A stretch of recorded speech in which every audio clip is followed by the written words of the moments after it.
আগৰ গৰু যেনি যায় পিছৰ গৰু তেনিয়ে যায়। বৃদ্ধ বয়সত সমুজ্জ্বল ভট্টাচাৰ্যই শিক্ষা দিছে আৰু শংকৰ বৰুৱাই সেই শিক্ষা গ্ৰহণ কৰি তেওঁ দাবী ধমকি দিয়া কাম আৰম্ভ কৰিলে।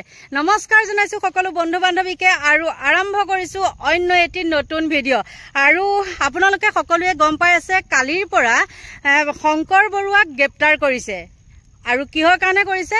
এটা তেল ডিপুত গৈ পেলাই তেওঁ দাদাগিৰি কৰিছে আৰু সেইটো নুই কৰিব নোৱাৰি আৰু তেওঁলোকে সেই মানুহখিনিক বিহাৰীয়ে হওক বা বঙালীয়ে হওক সেই মানুহখিনিক মাৰপিট কৰিছে। এতিয়া আচল কথাটো হ'ল কি, বিহাৰীয়ে হওক মাৰোৱাৰীয়ে হওক যোন মানুহে নহওক কিয় তেওঁলোকে যদি কিবা দাদাগিৰি কৰিছে তেতিয়া বেলেগ কথা একশ্যন লোৱাটো, কিন্তু তেওঁলোকে এটা ব্যৱসায় কৰি চলি আছে আৰু তাত গৈ পেলাই জোৰ জবস্ত তেওঁলোকে দাদাগিৰি কৰিছে আৰু সম্পূৰ্ণ জলজল পটপট যে তেওঁলোকেই দোষী সেইটো চিচি কেমেৰাত বন্দী হৈ আছে। ইয়াত কিছুমানে ক'ব পাৰে বহিৰাগতৰ ইয়াত আমুক হৈছে নাই। আমাৰনো অসমীয়াখিনি কোনখিনি ভাল কাম কৰি আছে আপোনালোকে নিজে কওকচোন। তেওঁলোকে যে ইয়াত ব্যৱসায় কৰি চলি থাকিব পাৰিছে, আমাৰ অসমীয়া ল'ৰাই গৈ তাত বিহাৰতে হওক বা অন্য জেগাতে হওক ব্যৱসায় কৰিব পাৰিছেনে? কিয় নোৱাৰে? ঠক প্ৰবঞ্চক বেছি হ'ল আমাৰ অসমীয়া মানুহখিনি। আপোনালোকে নিজে জানে বাহিৰত যে কাম কৰিবলৈ যায় বহুত যুৱক যুৱতীয়ে তাত গৈ কি কৰে, সেইবিলাকতো 2 নম্বৰীটো বাৰু 2 নম্বৰীয়ে, সেইখিনি কথা বাদ দিয়ক, কিন্তু তাত পইচা পাতি মাৰি কৰি আহি পেলাই ইয়াত সোমাই থাকে। তাৰপিছত আকৌ তাৰ পুলিচ আহি পেলাই ইয়াৰ পৰা ধৰি লৈ গুচি যায়। আৰু আপোনালোকে কওকচোন তেতিয়াহ'লে আমাৰ অসমীয়া মানুহখিনিয়ে ভাল কাম কৰিব পাৰিছেনে আৰু ভাল কাম কৰেনে বাৰু? আপোনালোকে নিজে ভাবক কথাটো হয় না নহয়। মই কোৱা কথাটো মিছা নেকি বাৰু? কোনটো ল'ৰা ছোৱালীয়ে এতিয়ালৈকে থিতাপি লৈ বাহিৰত কাম কৰিব পাৰিছে? নানানটা বহুতে বাৰু কৰি আছে, বহুত ভালদৰে চলি আছে, সকলোকে বুলি কোৱা নাই দেই, মই কিছু বুলি কৈছো। আৰু তেওঁলোকেও বাহিৰৰ পৰা আহি আমাৰ ইয়াত ব্যৱসায় আৰম্ভ কৰিছে। তেল ডিপু হওক কিবা হওক চবতে যে তেওঁলোকে বেলেগৰ মানুহ লয়, বাহিৰা মানুহ লয় কোম্পানীবিলাকত, আমাৰ অসমীয়া মানুহ বাৰু কিয় নলয়? কাৰণ কিয় জানে? অসমীয়া মানুহ বেছি ঠগী টেকুৰা, ইটোৱে সিটোক লগোৱা যুজোৱা কেনেকৈ ওপৰলৈ গ'লে টানি আনিব পাৰি তেওঁলোকৰ হ'ল সেইটো। আৰু সেইকাৰণে আমাৰ অসমীয়া মানুহখিনিয়ে ব্যৱসায়ত সফল হ'ব নোৱাৰে। আৰু এইখিনি কথা কোৱাৰ কাৰণে আপোনালোকে বেয়া পালেও লাভ নাই। যি কি নহওক এইখিনি কথা কোৱাটো ক'লো। এতিয়া শংকৰ বৰুৱা কথাটো কওঁ। শংকৰজ্যোতি বৰুৱা তেওঁক প্ৰশিক্ষণ কোনে দিয়াইছিলে? আমাৰ সমুজ্জ্বল ভট্টাচাৰ্যই নহয় জানো? বৃদ্ধ হ'ল আৰুনো কিমান দিন থাকিব?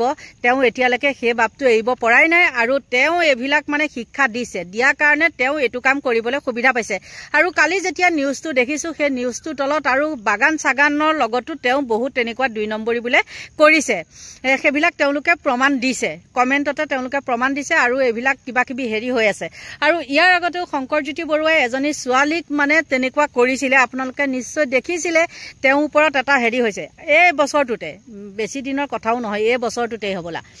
কিন্তু এতিয়া আপোনালোকে কওকচোন, কালি যেতিয়া তেওঁক গ্ৰেপ্তাৰ কৰিছে আৰু তেতিয়া ফেচবুকত এটা পোষ্ট দিছে কি জানেনে? মোক গ্ৰেপ্তাৰ কৰা নাই। কিমান নিলাজ হ'ব লাগিব, মোক গ্ৰেপ্তাৰ কৰা নাই। তেতিয়া মই তাত এটা কমেণ্ট কৰিছোঁ, হয়তো সেই আইডিটো একাউণ্টটো আজিকালিতো জানেই গাৰ্লফ্ৰেণ্ডবিলাকৰ হাততেই থাকে বা গাৰ্লফ্ৰেণ্ডবিলাকৰ আকৌ বয়ফ্ৰেণ্ডৰ হাতত থাকে, হয়তো তাৰ পৰা সেইটো দিছে মোক গ্ৰেপ্তাৰ কৰা নাই বুলি। যদি গ্ৰেপ্তাৰ কৰা নাই তোমাক পুলিচে কেনেকৈ উলিয়াই লৈ গৈছে? মই বাৰু ক্লিপকেইটা দিম, নিদিয়াকৈ নাথাকোঁ, আপোনালোকে আকৌ ক'ব নহয় নাই কৰা বুলি।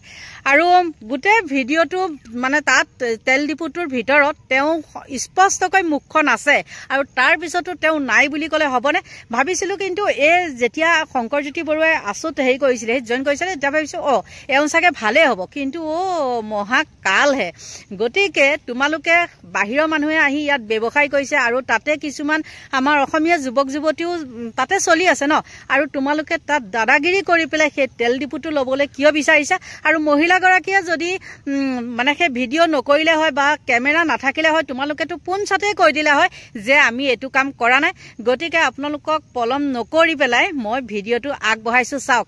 আৰু এটাই নহয় 2টা ক্লিপ দেখাম মই, কাৰণ তেওঁ যে কৈছে গ্ৰেপ্তাৰ কৰা নাই, ফেচবুকত কালি ৰাতিও দিছে তেওঁ যে বোলে মোক গ্ৰেপ্তাৰ কৰা নাই। যদি গ্ৰেপ্তাৰে কৰা নাই তোমাক মৰম কৰিবলৈ পুলিচে গাড়ীত উঠাই লৈ গৈছিলে, নহয় জানো? গতিকে আপোনালোকৰ মাজলৈ আগবঢ়াইছোঁ, চাওক। আৰু সেই মাৰপিটৰ ঘটনাৰে নাম সাঙুৰ খাইছিল আছুৰ প্ৰাক্তন সাধাৰণ সম্পাদক শংকৰজ্যোতি বৰুৱাৰ বিৰুদ্ধে মাৰপিটৰ গুৰুতৰ অভিযোগ উত্থাপন কৰিছিল।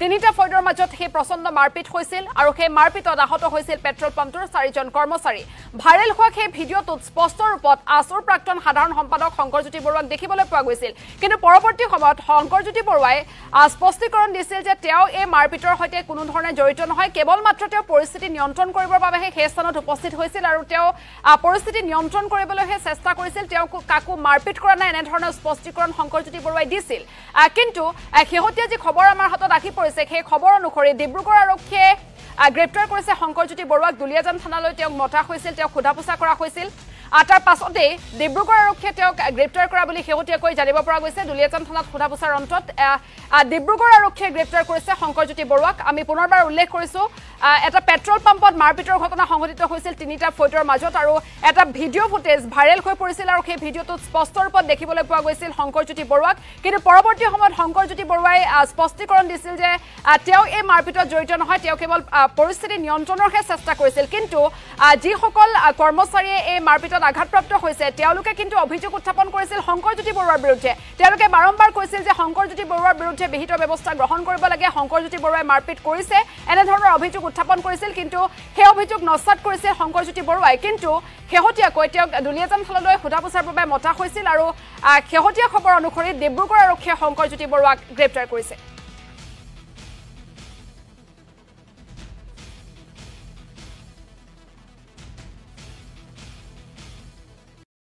আপোনালোকে দুইটা ভিডিঅ' দেখিলে নহয় আৰু মই কোৱা কথাখিনি বাৰু মিছা নেকি চাওক কেনেকুৱা দাদাগিৰি আৰু আমাৰ এই অসমীয়া এইবিলাক দাদাগিৰি কৰাৰ কাৰণে মানে কি হৈছে ৰখাতলে গৈছে আৰু এতিয়া তেওঁলোকে মানে টাৰ্গেট কৰিছে বাহিৰৰ পৰা আহি পেলাই যোনসকলে ইয়াত মানে ব্যৱসায় আৰম্ভ কৰিছে বা ব্যৱসায় কৰি চলি আছে তেওঁলোকৰ ওপৰত দাদাগিৰি তেওঁলোকৰ মানে নিজেতো ইনকাম কৰিব নোৱাৰে লোকৰ ইনকামৰ খাবলৈ লাগে আৰু সদশেষত এটা কথা আপোনালোকক কওঁ মই এই ভিডিঅ'টো বনাইছো কাৰণে আপুনি বহিৰাগত আমুক আপুনি বিদেশী সাপোৰ্টাৰ এনেকে কিছুমানে কথা ক'ব পাৰে কিন্তু তোমালোকে সেই কথা ক'লেও কাম নাই ঘূৰি ঘূৰি কুকুৰৰ পুকৰতে মুখ তোমালোকে ঘূৰি ঘূৰি সেইবিলাকৰ ওচৰতে চান্দা তুলিবলৈ যাব লাগিব গতিকে সকলোকে ভগৱানে ভালে কুশলে ৰাখক তাকেই কামনা কৰিছো আৰু মোৰ সৰু ভিডিঅ'টো ইমানতে সামৰণি মাৰিছো বাই বাই